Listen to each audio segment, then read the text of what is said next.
மைத்துனன் தலை தப்புதல்.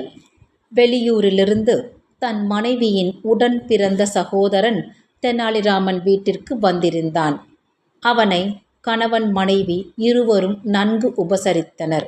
தினமும் அவனுக்கு தின்ன பல வகை பழங்கள் அரண்மனையிலிருந்து கொண்டு வந்து தருவான். அவற்றை ஆவலோடு ருசித்து சாப்பிட்ட மைத்துனன், இந்த வகை அபூர்வ பழங்கள் எங்கிருந்து கிடைக்கின்றன என்று தெனாலிராமனிடம் கேட்டான்.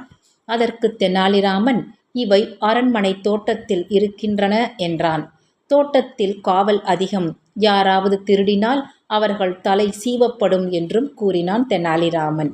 இவற்றை அறிந்தும் அவருடைய மைத்துனன் எப்படியும் அரண்மனை தோட்டத்தினுள் புகுந்து நிறைய பழங்கள் தின்ன வேண்டுமென்று ஆவல் கொண்டான்.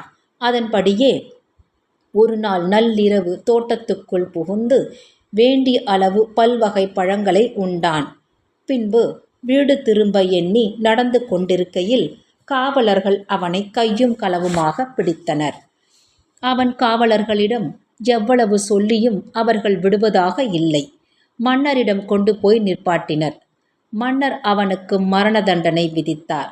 இச்செய்தி தெனாலிராமனுக்கு தெரிய வந்தது. அவள் மனைவி பதறினாள்.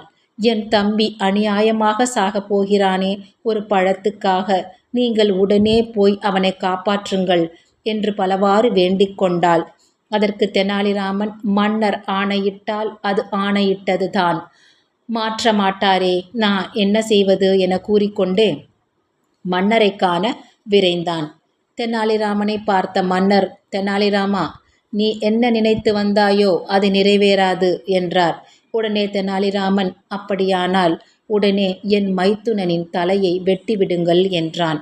உடனே மன்னர் தெனாலிராமனின் சமயோஜித புத்தியை பாராட்டி, உன் மைத்துனனை விடுதலை செய்கிறேன் என்றார். காரணம், அவன் எது நினைத்து வந்தானோ நேர் எதிராகத்தான் மன்னர் செய்வதாக சொல்லியுள்ளார். தெனாலிராமனே தன் மைத்துனனை கொலை செய்ய சொல்லும்போது மன்னர் அதற்கு எதிராகத்தானே ஆணையிட முடியும். ஆகவே தான் அவனுடைய மைத்துனனை விடுதலை செய்யச் சொன்னார். தெனாலிராமனின் புத்தி கூர்மையை அவனது மனைவி உள்பட அனைவரும் பாராட்டி மகிழ்ந்தனர். மைத்துனரும் உயிர் தப்பினார்.